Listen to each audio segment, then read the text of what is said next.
Mga kababayan, si Kamanong po ay nagbabalik po muli para po magkomento po sa inyo dito po sa Tambayan Makabayan. Samahan niyo po ang inyong lingkod at magkomentuhan na po tayo.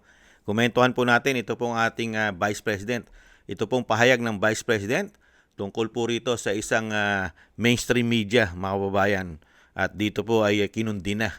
Kinundi na po ng ating Vice President. Ito pong mainstream media na ayon po sa ating Vice President. Ito po, basahin po natin at komentuhan po natin, mga kababayan. Ito po ang sinasabi po ng ating Vice President na kumakalat na po ngayon sa social media at pinag-uusapan na po, mga kababayan. Basahin po natin ayon po sa ating Vice President. VP Sara, tinawag na disinformation ang balita ng Bilyonaryo News Channel. Bakit daw po?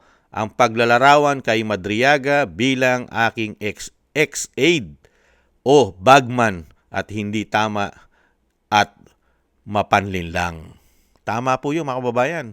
Dahil nga po masyado po nilang ginagamit po si Madriaga upang ito po kasi ay kasama sa impeachment na isinumite ng mga nagpapabagsak po kay Vice President. Ito pong si Madriaga na kinukunik po na bagman at kung ano-ano pa. Tinatawag pa itong sinasabing aide o yung kanyang ex-aide at bagman kung saan-saan po. Meron pang sa pulburon, may pogo, mga kababayan. Yan po, kinundi na po ng ating Vice President ang pinakakalat po, mga kababayan, na disinformation ng bilyonaryo. At yan po ay nausapin na po yan at yan po ay inaprobahan na po. Alam naman po natin sa Kongreso, yung impeachment ng Vice President, malalaman po natin kung aakyat na po yan sa Senado, mga kababayan. Ito po, pakinggan po natin yung balita ng bilyonaryo na ipinakakalat daw po. Ito po yung mga nakaraang ano pa po ito ay balik tanaw lang po natin, mga kababayan. I-set up ko lang po. Ibang klase po kasi dahil alam naman po natin ang sinasabi po ng ating mga Marines. Hindi po ba, ano po ba sabi ng mga Marines? Napakarami sa mainstream media ayon po sa mga Marines na nadideliveran ng mali-maleta para po pabagsakin ang mga Duterte at lalong-lalo po ngayon ang Vice President na siguradong susunod na Pangulo ng bansa. Hindi po ba? Hindi lang naman po mainstream media sinasabi ng mga soldiers at ng mga ex-Marines, pati po sa social media. Mga trolls na mga bayaran. Ibalik tanaw po natin itong sinasabi ng Vice President na Bilyonaryo News na mapanlilang. Bagong whistleblower at bagong pasabog laban kay VP Sara. Ang revelasyon, suportado umano ng mga pogo at drug lord ang political campaign ng BICE. Narito ang exclusive agenda report ni Dexter Ganibe ng Abante. Submitted na sa Taguig Regional Trial Court ang notarized na 5 pages sworn affidavit ni Ramil Lagunoy Madriaga na nagpakilalang dating intel officer ng dating Pangulong Rodrigo Duterte at ni nooy Davao City Mayor Sara Duterte. Sa affidavit, idinitalye kung kani-kanino napunta ang confidential fund ni VP Sara noong 2022 na isa sa naging ground ng isinampang impeachment case noong nakaraang taon. Meron siyang kwento dito sa affidavit niya na yung pera inabot sa kanya doon sa area sa Ultra Pasig sometime December 2022. Minsan nagatid din siya sa parking ng ombudsman. Tapos somewhere sa Laguna sa isang mayor. Pero hindi niya na-meet yung mayor, of course, no? Tapos sinatid niya rin sa isang comedy bar na kung saan pagmamayari or madalas nakatambay yung mga classmates sa College of Law ni VP Sara. So siya yung delivery person. Bagman na matatawag natin. Nakasaad sa notaryadong sinumpaang salaysay, 4 na duffel bag na bawat isa ay naglalaman ng 33 hanggang 35 million pesos. Bukod pa iyan sa anyay 1 bilyong pisong i-deliver niya noong Pebrero 2020 sa Katarungan Village, Muntinlupa City na mismong ang dating Pangulong Duterte ang tumawag sa kanya para kumpirmahing natanggap na ito ng taong dapat makatanggap ng pera. Una raw siyang pinakilala sa mga Duterte noong 2016 campaign period at nang manalo ay itinalaga siya bilang counterintelligence agent sa National Security Council at tumutok sa Oplan Double Barrel. 2018 nang pinakilala siya kay nooy Davao City Mayor Sara Duterte para magbigay ng mga intel report sa kandidatura nito sa pagkapangulo. Inatasan din daw siya ng Vice Presidente para itatag ang Inday Sara Duterte is my president o Isip Pilipinas. Gamit umano ang pondo mula sa pogo at drug dealers. Katunayan niya, ang mister mismo ng alkalde ang nag-utos sa kanya para ilabas mula sa kustodiya ng Bureau of Customs ang kontrobersyal na magnetic lifters noong 2018. Kahit ito ay naideklara ng hot items at kalaunan ay natagpuang wala ng laman sa Cavite. Ang kwento niya sa akin is that alam niya na droga ang laman noon dahil isang Chinese ang tumawag sa kanya na isa sa kasamahan ni Michael Yang na sinabi, kontakin mo si ganito at tulungang ilabas yan. So definitely, the moment magsalita yung Chinese na yun, alam niya, drugs ang pinararating talaga. Kung hindi drugs, baril. Kaya alam talaga niya na drugs yun. Ayon sa abogado ni Madriaga, nais niyang mailabas ang kanyang personal na nalalaman dahil sa pangamba sa kanyang buhay. Matapos umano ang ilang pagbisita sa kanya ng taong konektado sa Vice President. Nauna na rin naiulat ng kolumnistang si Ramon Tulfo ang pagbisita ni VP Sara kay Madriaga sa 10 oras ng gabi sa Camp Bagong Diwa sa Bikutan, kung saan nakakulong si Madriaga dahil sa kasong kidnapping. Ngayon anya ay alam na ang dahilan ng pagdalaw ng VP. Nakikiusap daw siya na wag nang kumibo si Madriaga tungkol sa pakikipagsabuatan ng mga Duterte sa mga pogo at drug lords. Ayon din kay Tulfo, tinulungan daw ni former Duterte spokesperson Harry Roque ang mga big-time pogo operator na magsampa ng kaso kay Madriaga. Aminado naman si Atty. Palad na may isang pagkakataon na kasama niya si mamamayang Liberal Party List Representative Laila de Lima na bumisita kay Madriaga sa loob ng piitan. Nito lang December 8 ay sinabi ni de Lima na hindi pa sarado ang issues of accountability ng Vice President, kaugnay ng napaulat na muling pagsasampa ng impeachment complaint kapag napaso na ang 1-year bar rule sa Pebrero. Binigyan natin ng electronic copy ng affidavit ni Madriaga ang Office of the Vice President kahapon para sa komento ni VP Sara. Para sa agenda, Nakita niyo po mga tambay? Nakita niyo po yung pagtutugma? Si de Lima. Si de Lima nakikipag-usap kay Madriaga. Hindi ba? At nakita niyo po yung pattern kung paano po siraan ang pamilya Duterte. Saan po inuugnay? Sa pogo, sa pulburon, sa barel. Nakita niyo po. Kailangan pa ba ng Vice President ng campaign pan? Kailangan pa ba niyang mag-produce ng isang damukal na sinasabi nila na pera galing sa pogo, galing sa pulburon, galing sa barel, mga illegal? Presidente na yung tatay niya. Presidente, tatay niya na tumatakbo siyang Vice President. Hindi po ba mga hindot ito? At napakataas ng popular ng Vice President, walang tatalo. Dahil yung tatay niya mismo, napakataas ng popular. Magmula na umupo, hanggang matapos ang termino ni dating Pangulong Duterte, puro positive. Hindi bumababa sa positive 70 pataas, 60 plus pataas. Hindi po ba?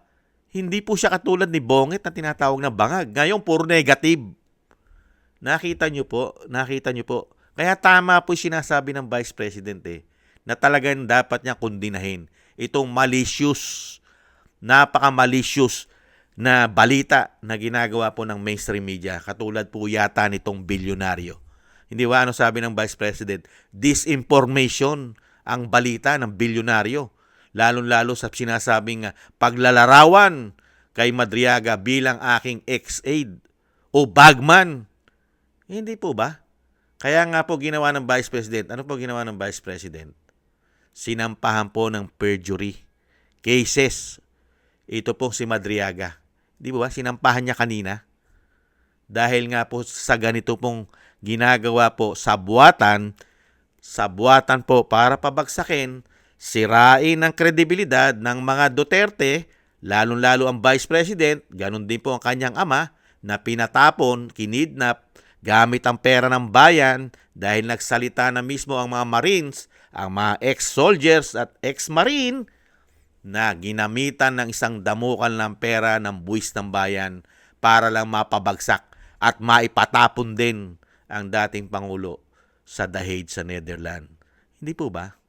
Ganon din po ang ginagawa nila sa Vice President. Kasi mismo ito, si Senadora Amy Marcos, siya nagsabi nung nakaraang taon, ano sabi niya? talagang pinopondohan ng bilyon, trilyon pa nga daw, di umano, ang pondo para sa pagpapabagsak kay VP Sara. At nakita nyo kung sino nasa likod? Dilima. Si Dilima. Si Tonyo.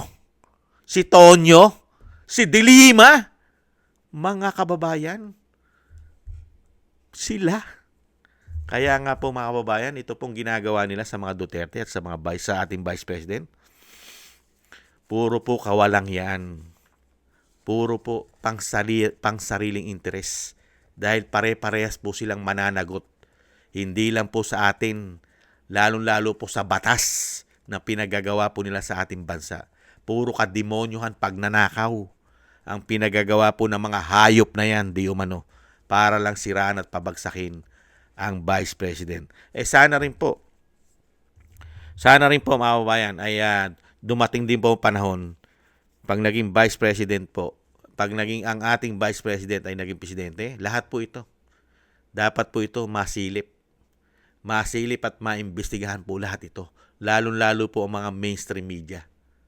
At higit sa lahat, lalong-lalo po ang mga politiko. Mabigyan po lahat ng aksyon ito. Lalong-lalo po yung nagpapahirap, mga salot sa ating bansa, mga salot sa ating gobyerno. Yan po ang dapat managot. Mga taksil, karamihan dyan, taksil, hudas. Dahil po sa kapangyarihan at pera, nagiging traidor, hudas, taksil, mga magnanakaw, di umano, ang mga hayop na yan. Yan po mga kababayan, ang nilinaw po ng ating Vice President. Talagang kinundina niya ang ginagawa po, lalong-lalo po ng mga mainstream media, na mga pag-atake, mga malicious na balita na ginagawa po sa kanyang pamilya, higit sa kanya. Hindi po ba katulad po nito? Pilit na ikinakabit at dinudugtong ang napakaraming anomalya daw sa mga Duterte at sa Vice President. Binuwi mo, pulburon, baril, unbelievable, pogo, at kung ano-ano pa. Ibang klase. Samantalang yan ay napagkikita mo sa kanilang lahat yan. Sa kanilang lahat pumutok yan. Yung isa nga na senadora, yung isa nga dating senadoran, ngayon ay congresswoman. Ano po ba kaso niyan? Di po ba pulburon? Ano po sabi ng pamilya Duterte? Lahat po ng may issue ng pulburon, binibigyan ng pardon nung gumagamit din ng pulburon sa Malacanang ayon sa kanyang ate para gawing kaalyado at kakampi. Ganyan po ang sinasabi nila, mga kababayan. Unbelievable. Yung mga katsongkaran, pinapardonan at ginagawang attack dog. Hindi po ba? At ano naman po ang ginawa nilang pagsisilbi sa atin? Yan po ang tanong natin eh. Ano po pagsisilbi ng mga hayop na ito na pinagagawa po sa ating bansa? Sige nga, anong pagsisilbi? Sila Dilima. Ano pagsisilbi niyan? Lalo na nakaupo ngayon. Anong kaginawa ng binibigay sa atin ng mga hayop na yan? Meron ba? Puro sila gumiginhawa at gusto pa nilang hawakan at pagharian ng ating bansa. Yan naman ang hindi natin papayagan. Hindi po ba? Kaya nga lang po nangyayari at natutupad po yan, yung ginagawa nila ngayon. Tulog eh. Tulog. Bulag. Pipe. Bingi. Ang napakarami po nating mga general. Hindi kaya. Maraming salamat po, Vice President. Thank you po sa inyo. At talagang kailangan nyo pong kondinahin lahat ng gumagawa po ng mga maling balita, fake news, disinformation, paninira po sa inyo. Dapat nyo po pang kasuhan eh. Kasuhan, batikusin, ipamuka sa kanila mga ginagawa nila, mga kawalangian. At syempre po kami naman po ay sumusuporta sa inyo. Ang suporta po ng mga matitino at gusto po ng pagbabago sa bansa at gustong umunlad ang ating bansa, ang kami po ay nakasuporta sa inyo at nagdarasal na kayo po'y maingatan araw-araw. Vice President Sara Duterte at kasama po ang inyong buong sambayanan at ang ating dating Pangulong Duterte na madugtungan pa po ang kanyang buhay at kalakasan. Yan po ang aming dasal sa inyo pong pamilya. Mabuhay po kayo. At thank you rin po sa ating mga subscribers at sa patuloy na nagsusubscribe. Maraming salamat po sa inyo. At thank you rin po sa mga nagko-comment, like and share. Mabuhay po kayo. At sana gusto po ng ating Tambayan Makabayan sa YouTube at TikTok. At thank you rin po sa mga nagbibigay po ng tulong at biyaya. Shoutout po kay Mila Yi, Tatay Nick ng Canada, Eric Hershio ng Canada, Ani Jo, ako si Pilam, Gay at Shena, Balance Vision TV, Jesus Valdepena, Kingston ng Hong Kong, Jake Yahut ng California, USA, Gina Ray ng Berlin, Germany, Julieta Silona ng Sydney, Australia, Baby Roman at Ate Isa ng Cagayan. Maraming salamat po sa inyo mga kabayan at ingat-ingat po kayo sa inyo po mga paggawa. At God bless po sa inyo lahat. Paalam. Bye-bye.